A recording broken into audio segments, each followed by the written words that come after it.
image. Seduced by the image of reality. When I would look through magazines as a small child, I used to think that there must be a magical world somewhere where everything looked and was perfect. I could see pictures from it in those pages, the smoky air of dimly lit rooms heavy with drama as the young models lounged in designer fashions. That is where excitement and adventure is to be found, I thought, in the world where every room is flawlessly decorated and every woman's wardrobe is picked and matched with daring and finesse. I resolved to have an adventurous life of my own and began looking for those rooms and women right away. And though I've discovered since then that romance and excitement rarely come hand in hand with the images of them that are presented to us, usually the opposite is true. That adventure is to be found precisely where there is no time or energy for keeping up appearances. I still catch myself sometimes thinking that everything would be perfect if I only lived in that picturesque log cabin with matching rugs. Whatever each of us may be looking for, we all tend to pursue our own desires by pursuing images, symbols of the thing we desire. We buy leather jackets when we want rebellion and danger. We purchase fast cars not for the sake of driving at high velocities, but to recapture our lost youth. When we want to live in a different world, we buy political pamphlets and bumper stickers. Somehow we assume that having all the right accessories will get us the perfect lives. And as we construct our lives, we tend to do it according to an image, a pattern that has been laid out before us. Hippie, businessman, housewife, punk. Why do we think so much about images today, rather than concentrating on reality, on our lives and emotions themselves? One of the reasons that images have attained so much significance in this society is that, unlike activities, images are easy to sell. Advertising and marketing, which are designed to invest products with a symbolic value that will attract customers, have transformed our culture. Corporations have been spreading propaganda designed to make us believe in the magic powers of their commodities for generations now. Deodorants offer popularity, soda offers youth and energy, jeans offer sex appeal. At our jobs, we exchange our time, energy, and creativity for the ability to buy these symbols. And we keep buying them, for of course no quantity of cigarettes can really give anyone sophistication. Rather than satisfying our needs, these products multiply them. For to get them, we must sell our lives away. We keep going back, not knowing another way, hoping that the new product, self-help books, punk rock records, that vacation cabin with matching rugs, will be the one that will fix everything. We are easily persuaded to chase these images because it is simply easier to change the scenery around you than it is to change your own life. How much less trouble, how much less risky it would be if you could make your life perfect just by collecting all the right accessories. No participation necessary. The image comes to embody all the things you desire, and you spend all your time and energy trying to get the details right. The bohemian tries to find the perfect black beret and the right poetry readings to attend. The frat boy has to be seen with the right friends at the right parties, drinking the right beers, and wearing the right informal dress shirts, rather than pursuing the desires themselves. For it is easier to identify yourself with a prefabricated image than to identify exactly what you want in life. But if you really want adventure, an Australian hunting jacket won't suffice. And if you really want romance, dinner and a movie with the most popular girl in your school might not be enough. Fascinated as we are by images, our values have come to revolve around a world we can never actually experience. There's no way into the pages of the magazine. There's no way to be the archetypical punk or the perfect executive. We're trapped out here in the real world forever.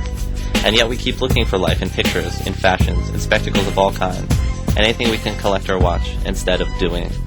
We look for life in the image of life. Watching from the sidelines. The curious thing about a spectacle is how it immobilizes the spectators. Just like the image, it centers their attention, their values, and ultimately their lives around something outside of themselves. It keeps them occupied without making them active. It keeps them feeling involved without giving them control.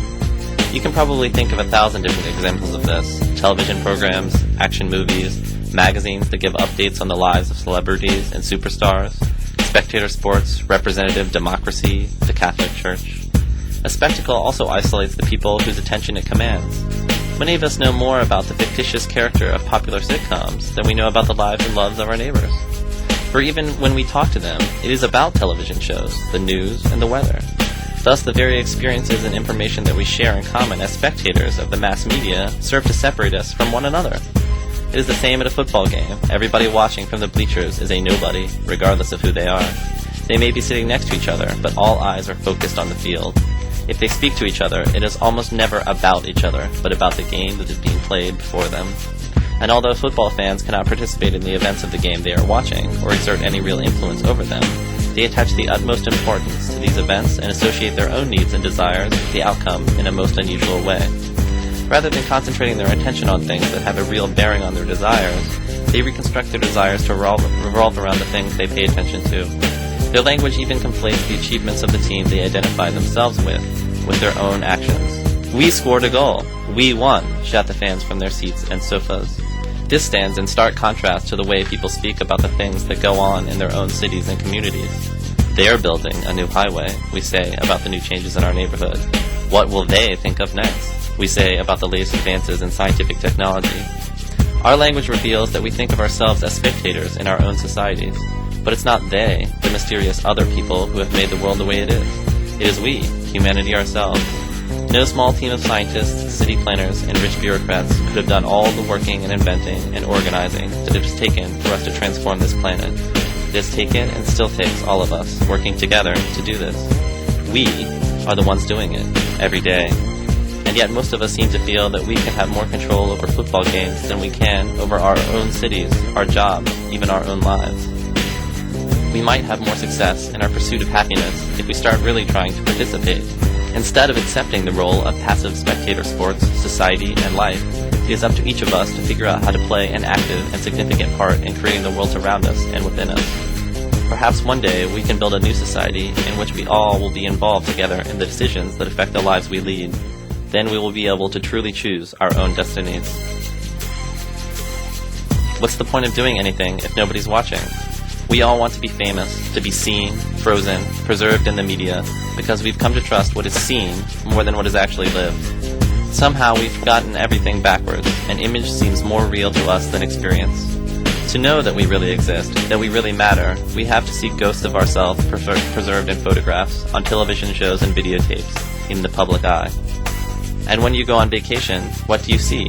Scores of tourists with video cameras screwed to their faces, as if they're trying to suck all of the real world into the two-dimensional world of images, spending their time off, seeing the world through a tiny glass lens.